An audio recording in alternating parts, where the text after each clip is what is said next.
Joseph Losey, d'abord, on a pu dire de lui que c'était le plus européen des metteurs en scène américains. Ce qui n'est pas faux. Et quand on voit sa carrière qui se déroule dans 3 pays différents, d'abord les films américains, 5-6 films réalisés en Amérique, des films pas de grosse production, mais tout de même des films établis.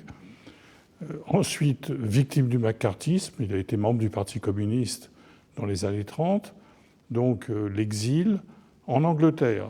Il devient cinéaste anglais. Il va représenter très bien un certain cinéma anglais, peut-être un des meilleurs cinéastes anglais pendant qu'il travaillait en Angleterre. Et ensuite, encore l'exil, parce que c'est un homme finalement en fuite. C'est la France où il va être accueilli et où il va tourner 4 films, si on compte Don Giovanni, dont 2 chefs-d'œuvre, Don Giovanni et Monsieur Klein, et 2 films moins accomplis, La Truite et Les Routes du Sud. Donc c'est déjà quelqu'un difficile à situer.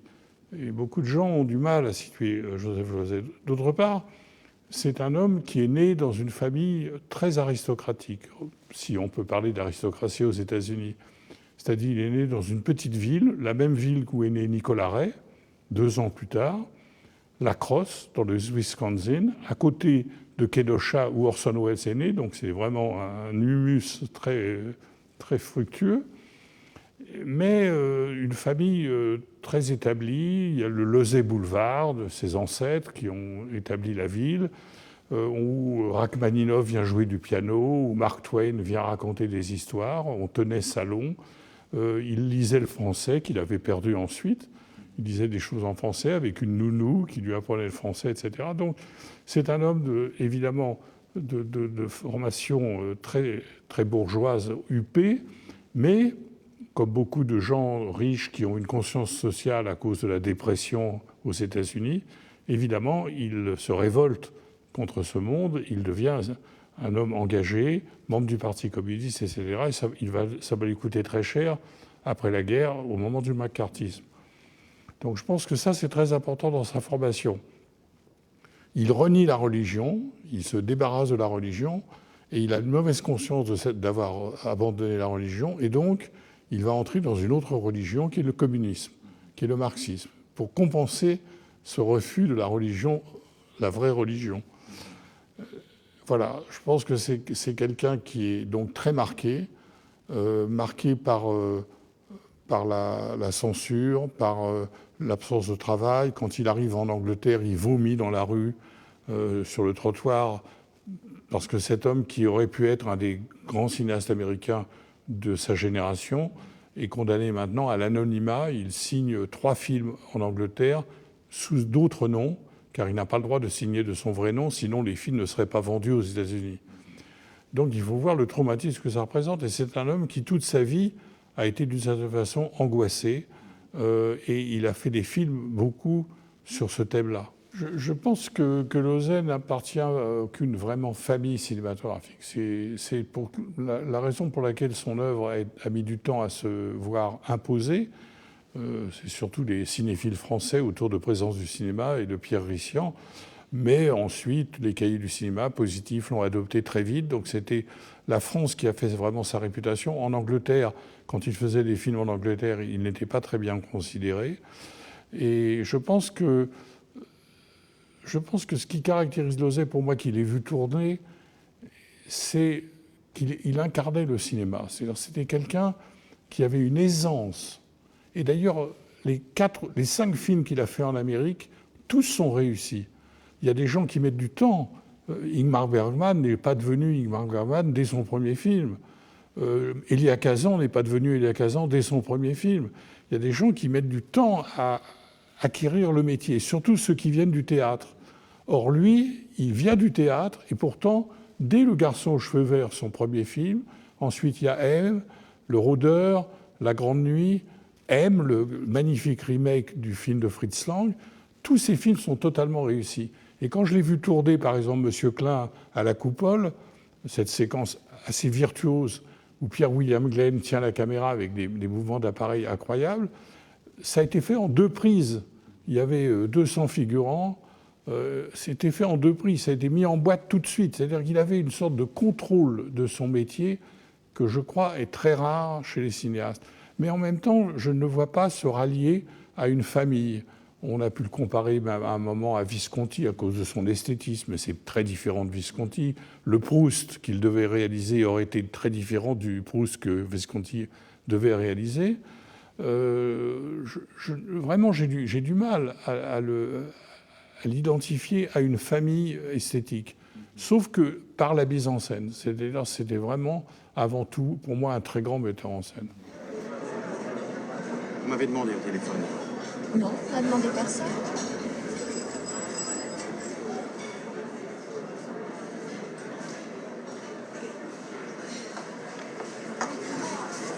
Je suis Monsieur Klein.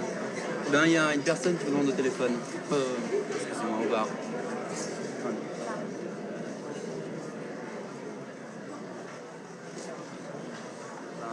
Elle était là.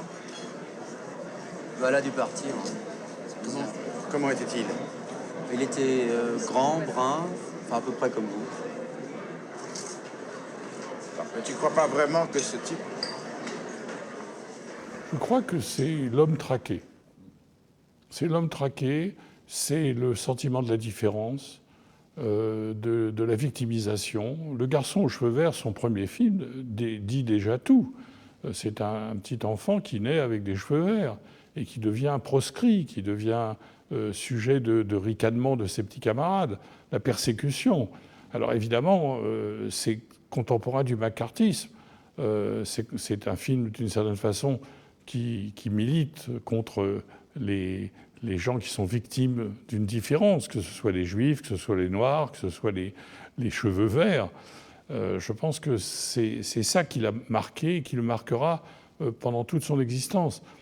En même temps, ce qui est difficile à définir, c'est qu'il avait aussi une grande faculté d'adaptation. C'est-à-dire que, par exemple, en Angleterre, alors d'abord la claustrophobie, c'est un thème qu'on retrouve dans presque tous les films de Lauzet. Le sentiment d'étouffement, le sentiment de la claustration, les intérieurs, le rôle de l'intérieur, par exemple, de l'architecture. Quand il était jeune, il a écrit dans des revues d'architecture. C'était un homme qui était très... Alors, il vient du théâtre. Alors, ça, c'est vrai que les metteurs en scène qui viennent du théâtre ont en commun le souci de l'intérieur, de l'espace, etc. Parce que, évidemment, le décor au théâtre est capital. Et ça va devenir capital chez Lauzet dans tous ses films. Dis-moi où tu habites, je te dirai qui tu es. Je te dirai qui tu hantes.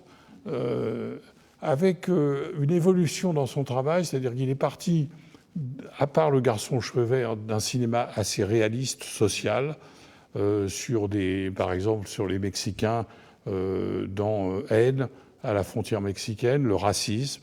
Dans La Grande Nuit, c'est un enfant qui voit son père molesté, battu devant des témoins. Il voit son père victime d'une agression. Dans M, évidemment, c'est le film de Fritz Lang, c'est La chasse à l'homme. Donc La chasse à l'homme, c'est ce qu'on peut retrouver dans beaucoup de films de Lauzet, dans Monsieur Klein d'une certaine façon aussi.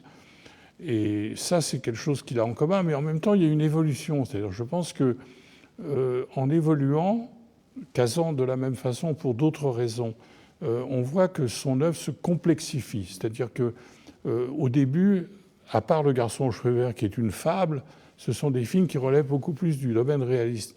Mais quand on aborde les années 60, la fin des années 60, des années 70, on voit des films comme Cérémonie secrète, par exemple, des films comme Boom, même Le Messager avec la belladone, la magie, etc. Donc on voit un intérêt plus grand pour le mystère, pour une forme de surréalisme, en tout cas d'intérêt pour le surréalisme.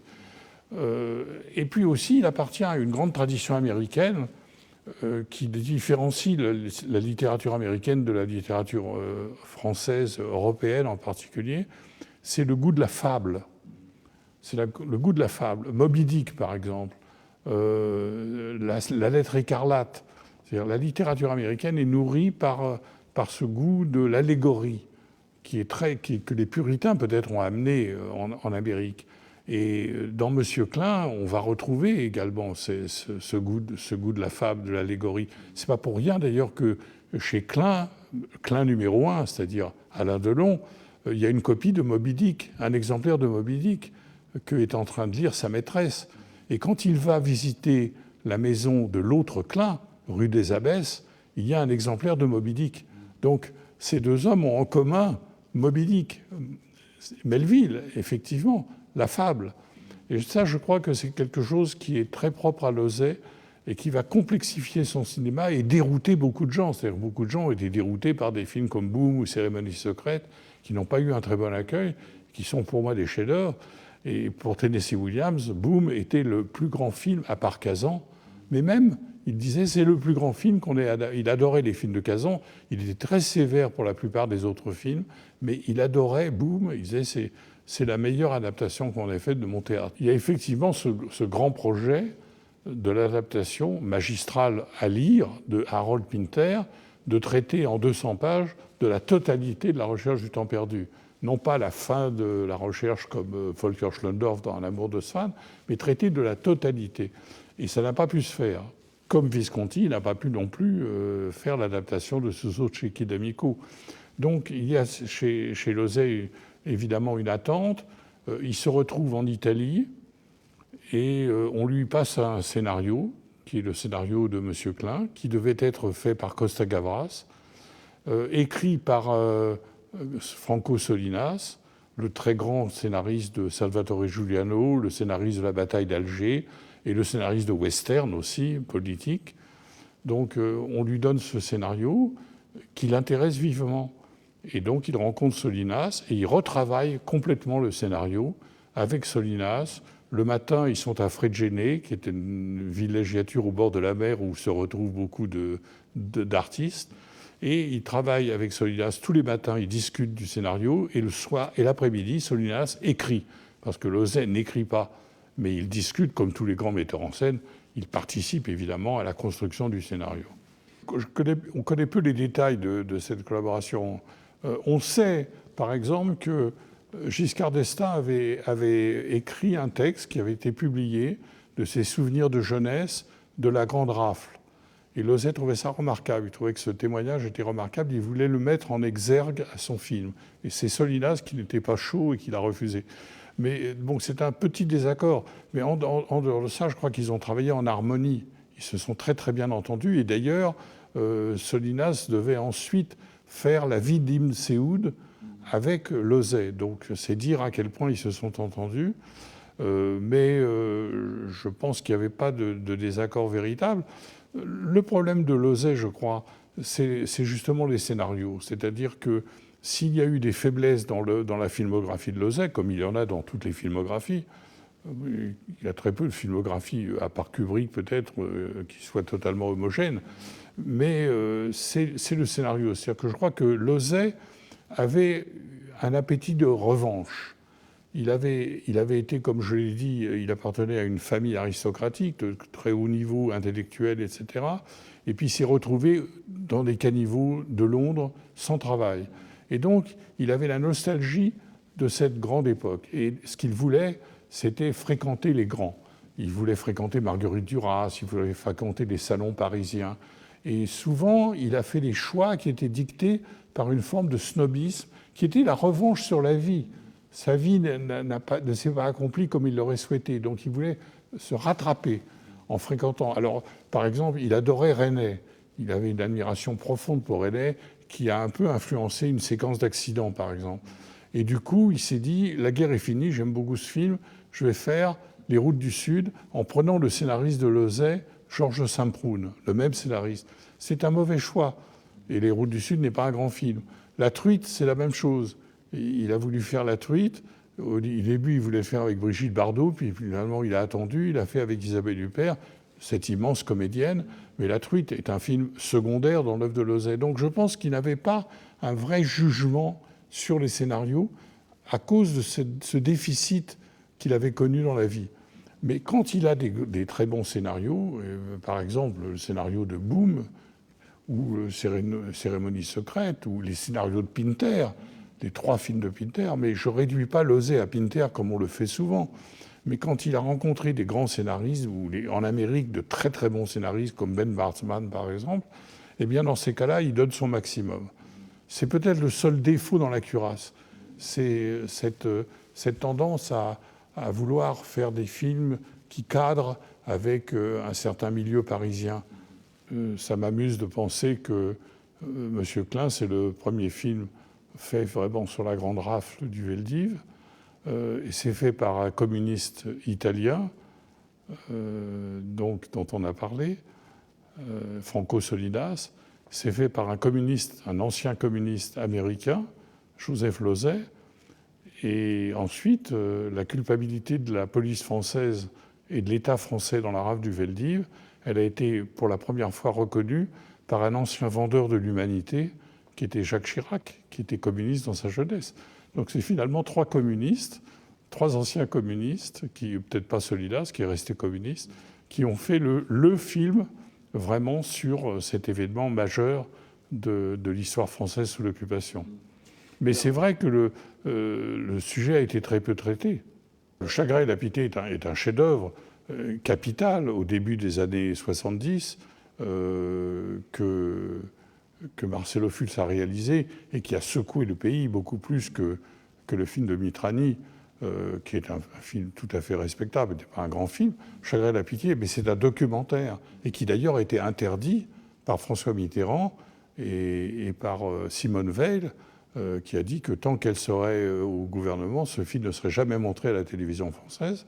Et donc, le Chagrin et la Pitié a vraiment été un vrai sujet de controverse, même si le monde entier le considère comme un des grands films documentaires du XXe siècle. Si on prend le cinéma français pendant l'occupation, contrairement à ce que dit Godard, qui dit que les Français faisaient Sylvie et le fantôme pendant que Rossellini faisait Rome ville ouverte, c'est exactement l'opposé. C'est-à-dire que Rossellini était fasciste. Il a fait 3 films de commande. Il appartenait au parti fasciste. C'était un soutien de Mussolini. Et quand les Américains ont débarqué en Sicile, il s'est lancé dans Rome ville ouverte, qui est un film de résistance. C'est-à-dire qu'il a senti le vent. Et ensuite, il sera pour De Gasperi, pour la démocratie chrétienne. Donc autant beaucoup d'Italiens se sont compromis avec le régime, et Rossellini le premier, autant je trouve que les Français, pendant l'occupation, se sont dans l'ensemble plutôt très bien conduits. C'est-à-dire on ne trouve pas de films anglophobes, comme très peu. On ne trouve pas de films antisémites. On trouve moins d'antisémitisme pendant l'occupation dans le cinéma français que dans les années 30.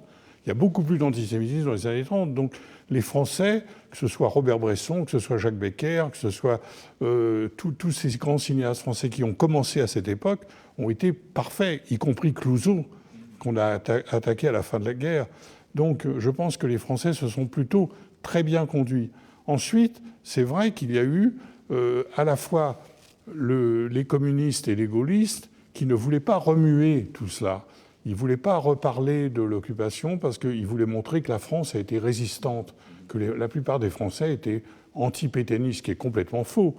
Ils n'avaient peut-être pas tort, ils voulaient réconcilier la France avec elle-même.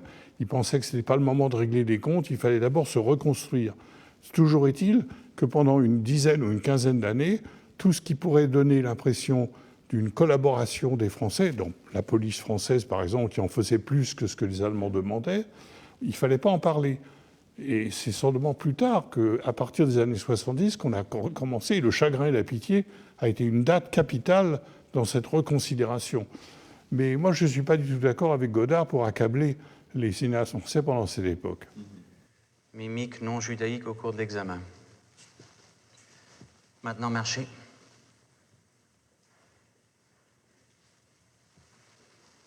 Hanches naturellement larges et flasques. Sur la pointe des pieds, maintenant. Plante des pieds plate. Absence complète de cambrure. Bon, d'abord, je pense que c'est, d'un point de vue dramaturgique, cette séquence n'appartient pas au film proprement dit. Donc, le mettre au milieu du film ou à la fin du film, enfin, peu importe, c'est introduire une dissonance qui n'aurait pas été comprise, qui aurait paru peut-être didactique, imprévue, on ne comprend pas. Alors que là, au contraire, comme elle ne fait pas partie de la trame narrative du film, elle introduit le thème massif du film, c'est le problème de l'identité et le problème de l'humiliation et de l'indifférence, qui sont des grands thèmes du film. L'indifférence, l'humiliation, l'identité. Cette femme est-elle sémite ou non? On lui soulève la narine, on la met au nu, on regarde ses fesses, etc. C'est une séquence absolument intolérable, avec ce médecin qui témoigne d'une indifférence et d'un mépris terrible. Donc je crois que ça donne la tonalité du film sans appartenir du tout à la trame narrative. C'est ça qui est très fort dans cette séquence. Elle est insoutenable, elle est naturaliste dans son esthétique, ce qui n'est pas l'esthétique du film, mais elle est une sorte de prologue, comme d'ailleurs le thème du vautour qui est répété 2 fois. Sur le générique, on voit un vautour transpercé par une flèche, car M. Klein, c'est un vautour, il dépouille les Juifs de leurs tableaux. Ce n'est pas un artiste, M. Klein, c'est un vendeur de tableaux.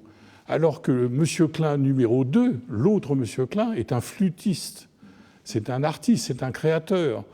Donc, cet homme va dépouiller les Juifs en achetant au rabais des chefs-d'œuvre de l'art hollandais, un Van Ostade, qui d'ailleurs n'existe pas parce qu'ils ont découvert après que Van Ostade n'avait pas fait de portrait, donc ils ont dû faire un faux Van Ostade. Là encore, c'est très amusant par rapport au thème de M. Klein. Donc, si vous voulez, je pense que tout est dit déjà dans cette première séquence. L'indifférence, l'identité et l'antisémitisme. Je pense que tout est dit et de façon assez magistrale. La première séquence du film est à l'opposé de la séquence naturaliste. C'est une séquence d'abord où on voit l'importance du décor chez Lauzet, c'est-à-dire qu'on voit cet appartement de luxe dans lequel se vautre presque, se laisse aller Monsieur Klein, Alain Delon. On voit l'indifférence, là aussi, parce que tout le film va décliner le thème de l'indifférence. Indifférence de Klein pour cette maîtresse qu'il aime beaucoup, qu'il aime de plus en plus, qui est de plus en plus amoureux de lui, et la façon très, très molle avec laquelle il répond à cet amour. L'indifférence dont il va témoigner pour cette famille dans le château où il va retrouver Jeanne Moreau. L'indifférence de Klein en général à l'égard de tout le monde. C'est un homme très froid, l'indifférence à l'égard du vendeur de juif qui vend son tableau pour pouvoir s'enfuir. On voit ce thème de la différence décliné à chaque fois. Donc, et le personnage de Delon devient de plus en plus humain, de moins en moins indifférent au fur et à mesure que se développe sa recherche de l'autre. Au fond, il est indifférent à tout le monde, sauf à celui qui pourrait lui coûter la vie, à ce juif dont il reçoit le courrier par erreur. Ça, c'est très passionnant. Et je pense que Delon incarne merveilleusement cette indifférence, cette froideur. D'ailleurs, Delon, on pourrait en parler aussi, c'est tout de même le thème du double se retrouve dans l'œuvre de Delon. Il a interprété William Wilson d'après Edgar Poe dans ce triptyque où il y a aussi un film de Fellini et un film de Louis Malle. Il interprète très bien dans le film de Louis Malle le double, William Wilson. Dans La piscine, il y a aussi le double. Dans Plein soleil, il y a une phase diurne et une phase nocturne. La phase diurne, ça va, mais la phase nocturne devient très dangereuse. Et Delon est admirable c'est un de ses plus grands rôles.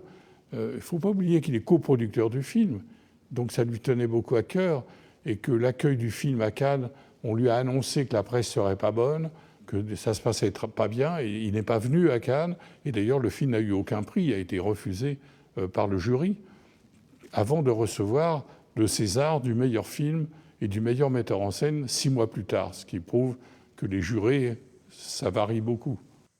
Et combien ça peut valoir tout ça? Une dizaine de millions. Et tu te contenterais de 7, 8? Non.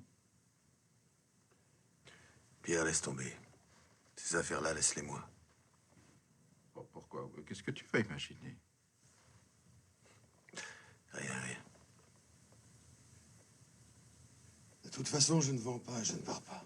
Delon est un grand acteur. Mais c'est un grand acteur dans la retenue, ce qui n'est pas payant. On sait qu'à Hollywood, les Oscars, ça va aux paralytiques, aux alcooliques, etc.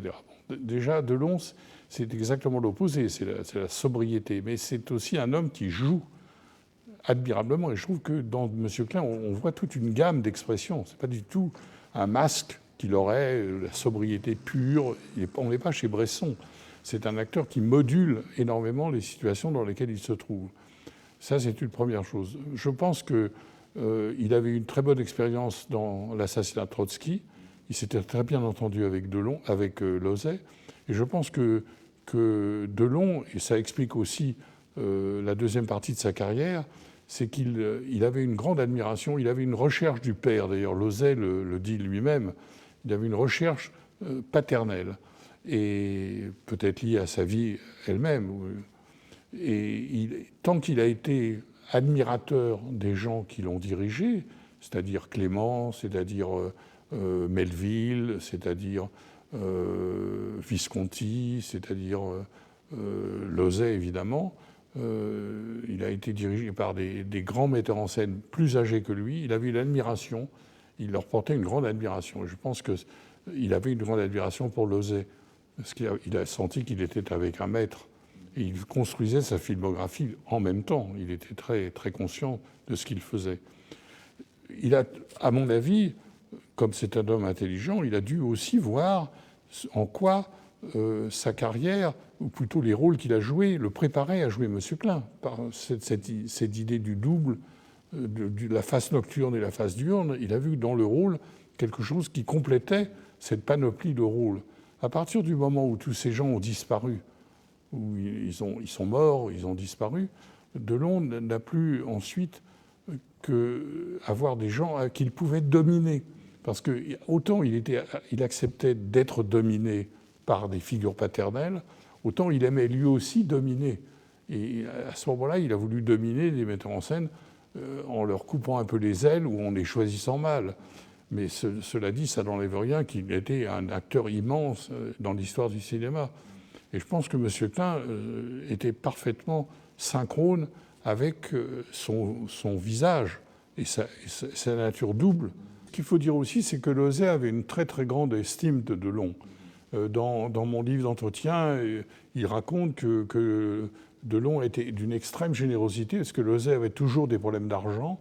Il dépendait énormément, il n'avait pas de fortune personnelle, ses films n'étaient pas des immenses succès, et donc il avait des problèmes d'argent, et il lui a parlé de ses problèmes d'argent. Et Delon est venu à Londres et lui a apporté de l'argent, une somme très importante, en lui disant c'est pour vous. Une grande générosité. Et en même temps aussi quelqu'un qui passait par des périodes de déprime, qui pouvait arriver sur le plateau et puis au bout de 2 heures dire j'ai été nul aujourd'hui, j'étais à chier, j'étais pas bon, etc. Donc des doutes sur lui-même, alors qu'il avait été magnifique. Tiens, voilà ton passeport. De Guigny. Ah non, oui, probablement. Ainsi c'en est fini des Robert Klein.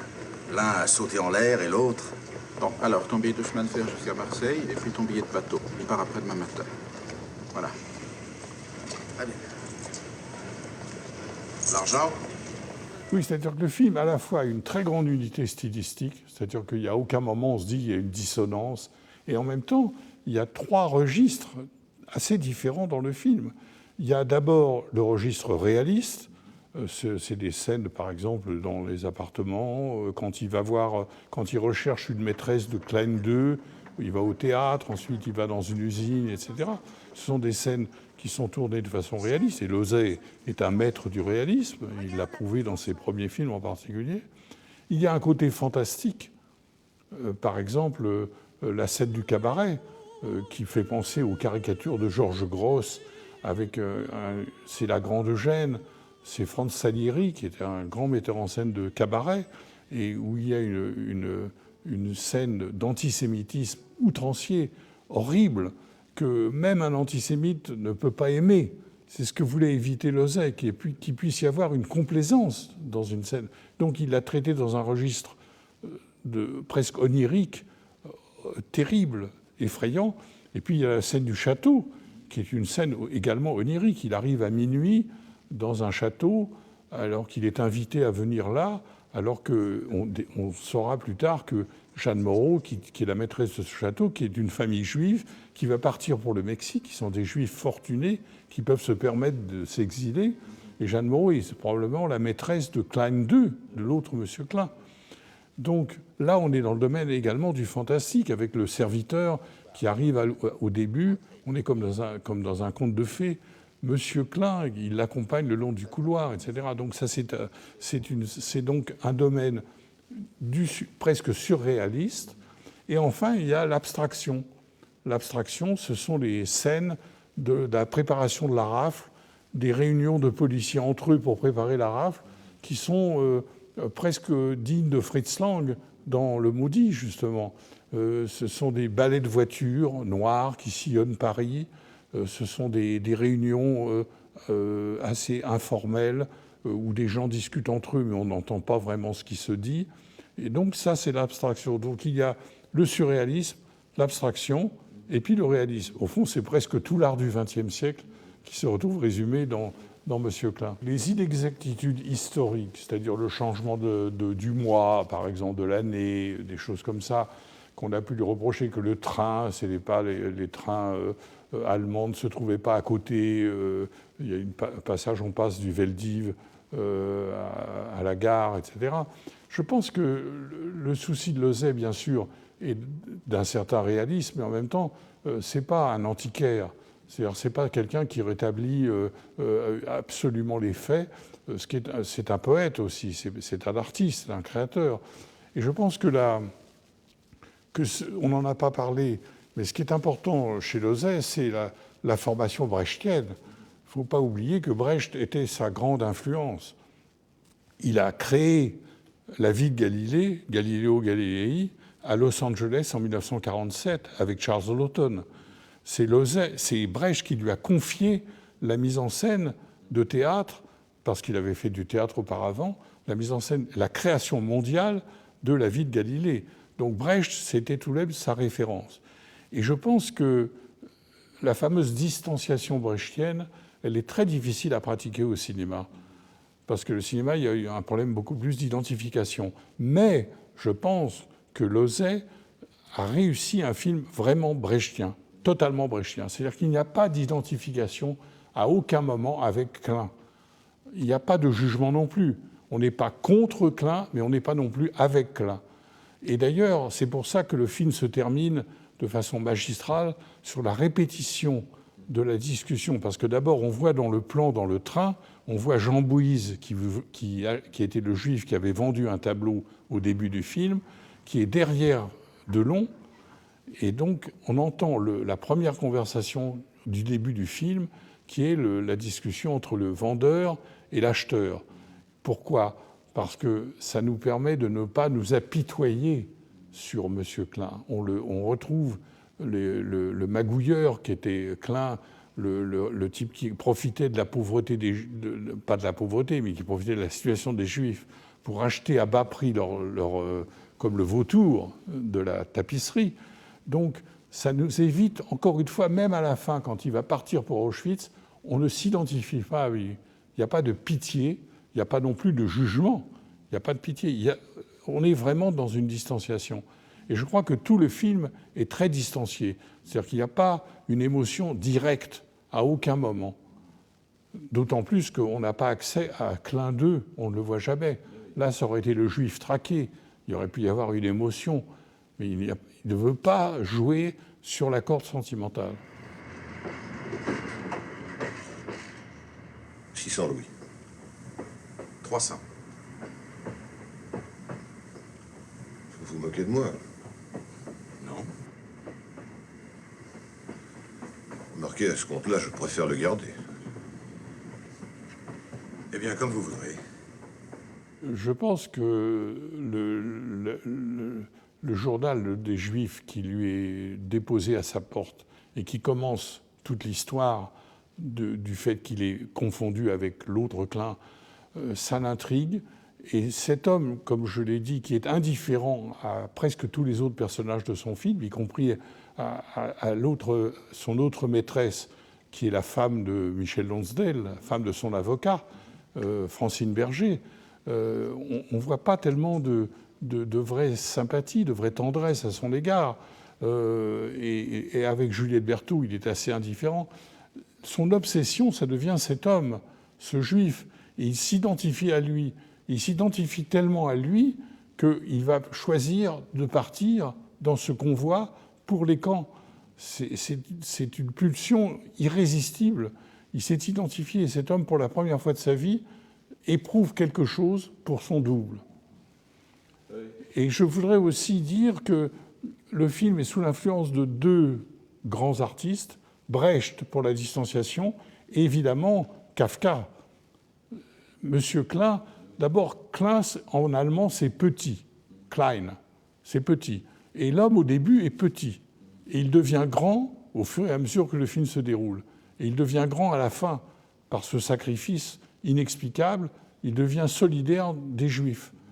Et Kafka, c'était une des reproches qu'on a fait au film. La critique, je me rappelle de certaines critiques, je ne veux pas les accabler en citant leur nom, mais qui disaient on ne peut pas faire un film comme ça, parce qu'on ne peut pas toujours l'unité de style. On ne peut pas faire un film sur l'antisémitisme et sur le sort des Juifs en mélangeant ça avec un récit kafkaïen. Mais oui, on peut le faire, et d'ailleurs il l'a réussi. Pour revenir à Kafka, il y a évidemment aussi le cas du procès. Le personnage s'appelle K, Joseph K. Donc il y a et vraiment il y a une atmosphère. Alors Lauzet dit que c'est pas du tout son écrivain de chevet, mais qu'il admire beaucoup la lettre au père, ce qui m'étonne pas venant de Lauzet. Mais incontestablement il y a une influence de récit du double. Il y a ça chez Conrad, il y a chez Dostoïevski. C'est un vieux thème de la littérature, le double. C'est pas nouveau. Mais je pense que Lauzet, qui était très cultivé, qui lisait beaucoup, a dû être très sensible déjà en littérature à ce genre de sujet. Je pense que l'indice principal, c'est que Jeanne Moreau avait comme amant Klein II. Et donc on pourrait l'expliquer. Dans une période d'antisémitisme, je pense qu'une femme non juive irait difficilement choisir un juif comme amant à un moment où ils sont pourchassés et menacés d'extermination. C'est peut-être une explication. Et peut-être que Lauzet exagère aussi la facilité qu'ont eu pendant la guerre en 1942 les juifs riches de partir. Ils ont pu partir comme les Allemands en 1935 ou 1934 ont quitté l'Allemagne pour aller à Hollywood. Ils avaient une certaine aisance, ils pouvaient se payer le voyage, ils pouvaient se payer un séjour à Paris, prendre le bateau, etc. Je ne pense pas que c'était encore aussi facile pour les Juifs en 1942. Donc ça, c'est peut-être le fait que Lauzet n'a pas vécu cette époque. Bon, tu disais. Oui, alors j'ai envoyé mon assistant à Ivry-la-Bataille. Le château est fermé, il paraît que les propriétaires sont partis pour le Mexique. Ils sont aussi des Juifs? Probablement. Écoute Robert, tu peux continuer à jouer les détectives si tu veux, à poursuivre des fantômes, mais fais au moins ce que je te dis. J'évite les tournages. J'ai vu finalement une dizaine de tournages dans ma vie, pas plus. On se sent un intrus, on a l'impression qu'on fait perdre du temps. Le metteur en scène se sent obligé de vous dire quelques mots alors qu'il ne pense qu'à son film. En plus, on ne connaît pas l'avant et l'après, on passe en visiteur. C'est pas très intéressant. Mais ce qui m'avait frappé tout de même là, c'est outre l'extraordinaire maestria de Lauzet techniquement, c'est-à-dire de faire cette séquence en 2 plans, l'admirable travail de Pierre-William Glenn, qui était le cadreur, puisqu'il y a dans Monsieur Klein, comme dans plusieurs films de Lauzet, des caméras à l'épaule, des travelling, etc.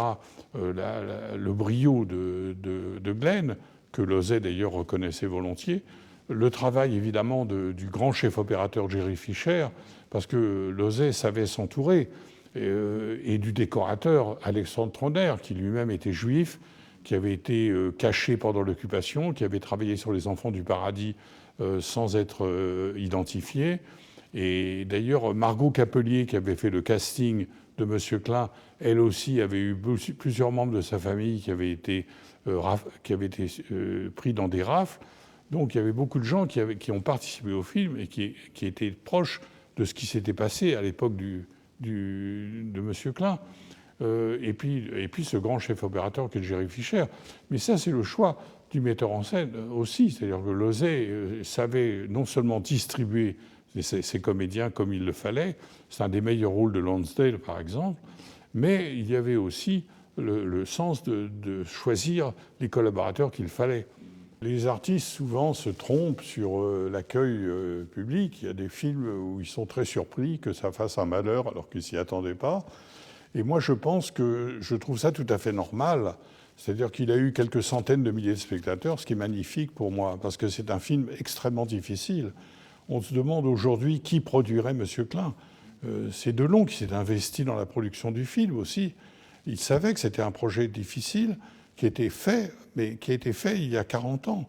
Je ne crois pas qu'aujourd'hui, on se lancerait dans des tentatives pareilles. Pour un film grand public, puisque Losey était connu, Delon évidemment encore beaucoup plus connu, il y avait un casting prestigieux. Je pense que le film, le fait qu'il ait eu déjà quelques centaines de milliers de spectateurs, je ne suis pas sûr qu'aujourd'hui, si le film sortait, il aurait autant de succès qu'il en a eu à l'époque, même si ça n'a pas été... De toute façon, Losey n'a jamais eu de très grands succès commerciaux, à part peut-être Don Giovanni, qui était tout de même aussi Mozart. Ça n'a jamais été un succès, des grands succès commerciaux, les films de Losey. À cause de cette distance qu'on lui reprochait, cette froideur, on reprochait à ces films d'être froids, mais c'est pour ça aussi qu'ils tiennent le coup.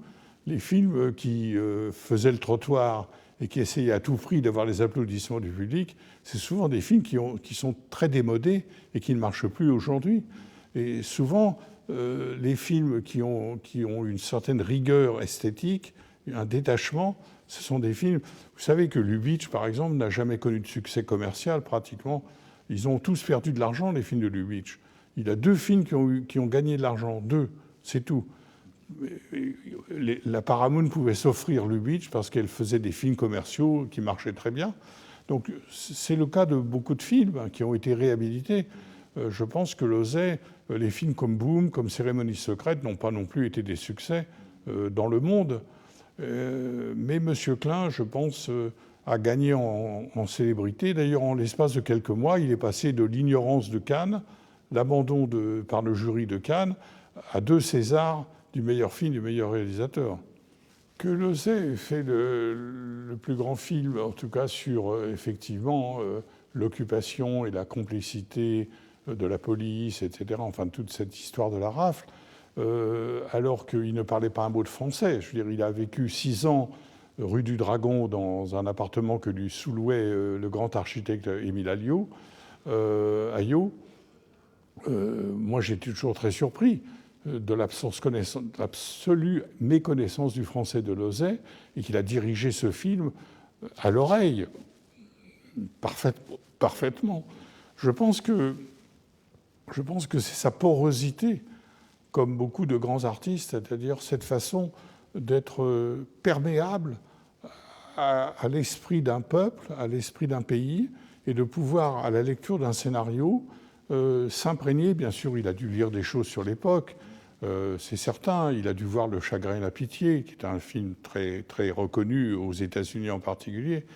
Mais je pense que Losey était très poreux. Après tout, il a fait les plus grands films sur l'Angleterre avec un juif émigré qui est Harold Pinter, d'origine russe ou polonaise. Et voilà 2 étrangers non anglais, Harold Pinter et Joseph Losey, qui font les meilleurs films sur le système de classe en Angleterre, vus par des étrangers à ce système de classe. Après avoir fait des films qui étaient marqués par le macartisme en Amérique, voilà qu'il fait des films sur la société anglaise qui sont parmi les films les plus lucides sur quoi se repose toute cette société. C'est une société qui est étouffante, comme l'est beaucoup plus que la société française, qui déjà a beaucoup de choses à dire sur la société française et les classes sociales en France. Mais en Angleterre, c'est dominant. Il a tout compris avec Pinter. Ce sont 2 émigrés. Et voilà un juif émigré et un protestant puritain américain qui font les meilleurs films sur l'Angleterre. Je crois que c'est l'intuition de l'artiste.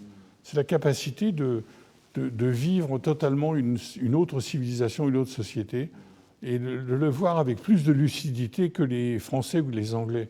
Le fait que les jeunes spectateurs aujourd'hui, depuis 40 ans, le film a été fait, je pense, une quarantaine d'années,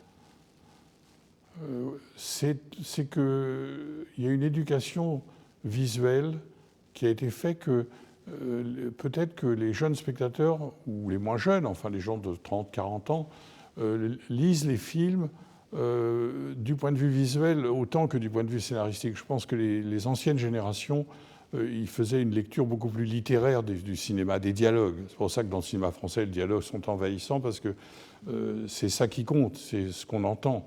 Et le sens des films passe par l'image. C'est ce qui passe par les mots. C'est ce qui a nui à Kubrick dans 2001. Les gosses de 8 ans comprenaient 2001 et pas leurs parents. Donc, parce qu'ils essayaient de comprendre, mais ils n'avaient pas de données en mots. Et je pense que Lozey, les signes qu'il y a dans ces films, par exemple, dans Monsieur Klein, le rôle des miroirs, qui évidemment, c'est un lieu commun de dire que le miroir, c'est le double. Effectivement, mais comme c'est un film sur le double, effectivement, Lozey aimait les miroirs dans tous ses films. Il aimait Venise par-dessus tout. Quand il tourne Eva, un de ses chefs-d'œuvre, qui a été aussi très mal compris, malgré Jeanne Moreau qui disait que c'était le plus grand film qu'elle avait tourné, elle ne le disait plus après. Mais au début, après l'échec du film, elle le disait moins. Mais Venise, c'est la ville des miroirs, c'est la ville de l'eau, qui est un reflet aussi. D'ailleurs, dans Monsieur Klein, les tonalités sont vertes et grises comme de l'eau. On a l'impression d'être sous l'eau. Et c'est pas pour rien qu'il avait voulu tourner. C'est l'un des plus beaux films tournés sur Venise, qui est la ville des miroirs et la ville lacustre. Donc je pense que il dessine, par exemple, le vautour. On comprend plus tard que ce vautour qui figure dans le générique et qui est rappelé dans la salle des ventes, avec le commissaire-priseur qui parle un peu comme Lozey, c'est peut-être la voix du metteur en scène, le commissaire-priseur dans le film. C'est également des signes qu'il dispose. Moby Dick, évidemment, qu'on retrouve chez Klein 2. D'ailleurs, elle dit, Juliette Berthaud, elle dit je suis Ishmaël. Je suis Ishmaël. Alors, est-ce que Klein, ce serait Achab, qui serait à la recherche d'une baleine, fuyante, une proie qu'il n'arrive pas à saisir? Et la meilleure façon de saisir cette proie, c'est de devenir cette proie. Et c'est ce qu'il devient à la fin du film.